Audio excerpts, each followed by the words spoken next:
Hey everybody, today I'm going to read to you one of my favorite books from when I was in elementary school. That book is called Alexander and the Terrible, Horrible, No Good, Very Bad Day. Can't wait. Here we go. I went to sleep with gum in my mouth, and now there's gum in my hair. And when I got out of bed this morning, I tripped on the skateboard and by mistake, I dropped my sweater in the sink while the water was running. And I could tell it was going to be a terrible, horrible, no good, very bad day. At breakfast, Anthony found a Corvette Stingray car in his breakfast cereal box, and Nick found a junior undercover agent code ring in his breakfast cereal box. But in my breakfast cereal box, all I found was breakfast cereal. I think I'll move to Australia. In the carpool, Mrs. Gibson let Becky have a seat by the window. Audrey and Elliot got seats by the window too. I said I was being scrunched. I said I was being smushed. I said, if I don't get a seat by the window, I'm going to be car sick. No one even answered. I could tell it was going to be a terrible, horrible, no good, very bad day. At school, Mrs. Dickens liked Paul's picture of the sailboat better than my picture of the invisible castle. At singing time, she said I sang too loud. At counting time, she said I left out 16. Who needs 16? I could tell it was going to be a terrible, horrible, no good, very bad day. I could tell because Paul said I wasn't his best friend anymore. He said that Philip Parker was his best friend and that Albert Molyo was his next best friend and that I was only his third best friend. I hope you sit on a tack, I said to Paul.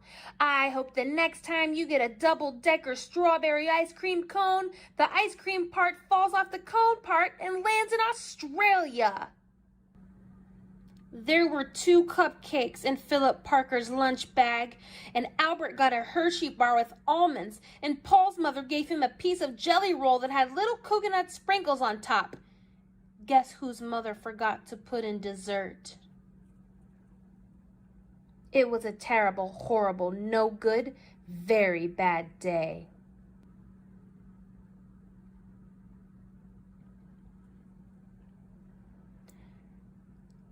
That's what it was, because after school, my mom took us all to the dentist, and Dr. Fields found a cavity just in me. Come back next week and I'll fix it, said Dr. Fields. Next week, I said, I'm going to Australia. On the way downstairs, the elevator door closed on my foot, and while we were waiting for my mom to go get the car, Anthony made me fall where it was muddy. And then when I started crying because of the mud, Nick said I was a crybaby, and while I was punching Nick for saying crybaby, my mom came back with the car and scolded me for being muddy and fighting. I am having a terrible, horrible, no good, very bad day. I told everybody. No one even answered.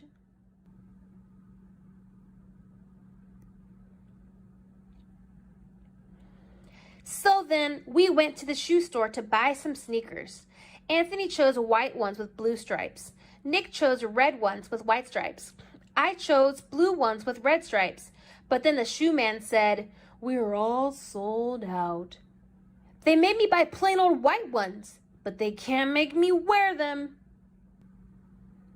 When we picked up my dad at his office, he said I couldn't play with his copying machine, but I forgot.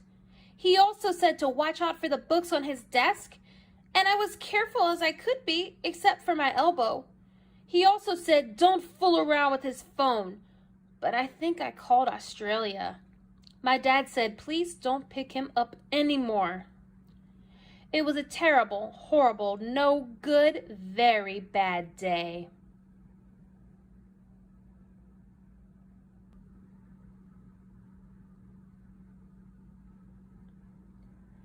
There were lima beans for dinner, and I hate limas. There was kissing on TV, and I hate kissing.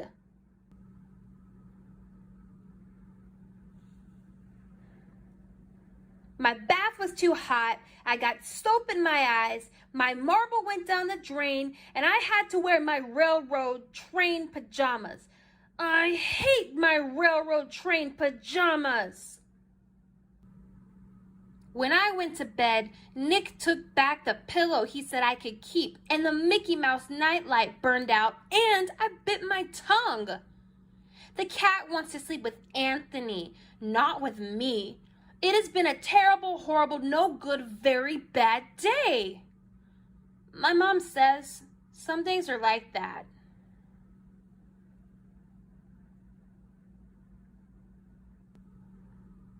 Even in Australia. If you liked that story, please make sure that you click like and share it with your friends, and also subscribe so that way you never miss a book. Oh, I thought I turned it off. It's still not off.